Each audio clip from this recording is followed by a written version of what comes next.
Thank you, Mr. Chairman. I appreciate it. Got a lot of ground to cover. I do want to start off with agreeing with Mr. Magaziner with respect to the impeachment issues. We've got sort of two tracks of things going on here. One is there's an impeachment track that's pretty obvious that, the dereliction of duty language dovetails exactly with Ms. Green's HRES 598, which is an article that has articles to impeach President Biden. So we know that's part of what's going on, but the fact that you all are here as a panel, I do have some questions I want to ask you. I appreciate we may have some differing views, but I do want to try and figure out some of the things that are going on here, because I do think we have a duty to try and address the problems that we've got. Ms. Vaughn, you mentioned Prince George's County, and I was the state's attorney there, the local prosecutor, and one of the groups that we prosecuted was MS-13 repeatedly. In fact, we did a joint prosecution with the U.S. attorney at the time, who later ended up being President Trump's deputy attorney general. A lot of the stuff that they were doing looks a lot like some of the things we're talking about now, the human trafficking piece, the prostitution up and down the coast, the enforcers, the money, and all of that. Mr. Jones, I want to come to you at some point too, but I do wonder about some of the differences that seem to be there. And Mr. Maltz, I think you kind of touched on this, but in the old days, and I'll put myself in that category, the sale of drugs, they weren't trying to kill their customers, basically. So they would sell addictive drugs, cocaine, heroin, whatever, but they weren't necessarily killing them off.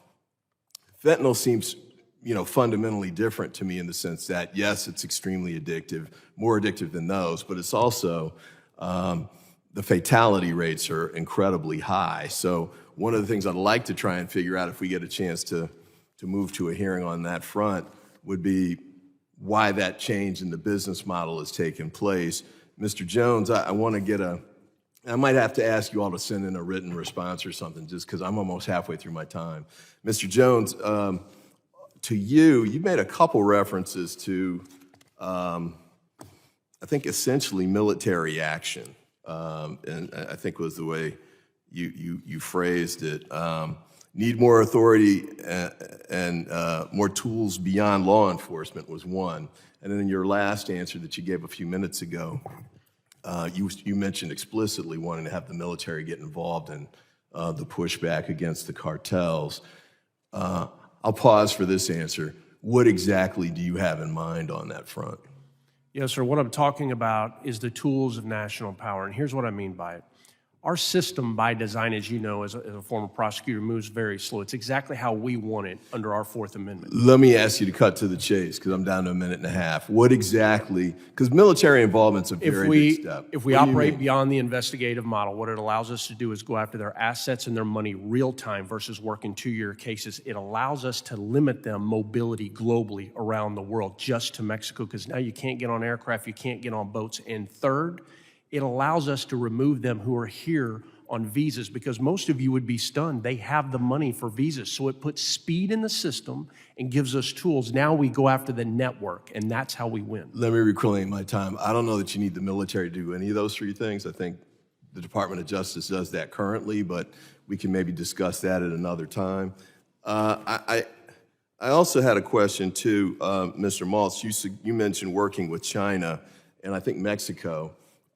Here at a previous hearing, I can't remember if it was Mr. Higgins or Mr. Bishop, but we had someone at I want to say it was the White House, that also said the importance of getting involved with China, especially in blocking the amounts of precursors that are coming out of China and going to Mexico. Because when the relationship between the United States and China broke off a few years ago, China they stopped enforcing the exportation of precursors that led to the really explosion of the availability of that in Mexico.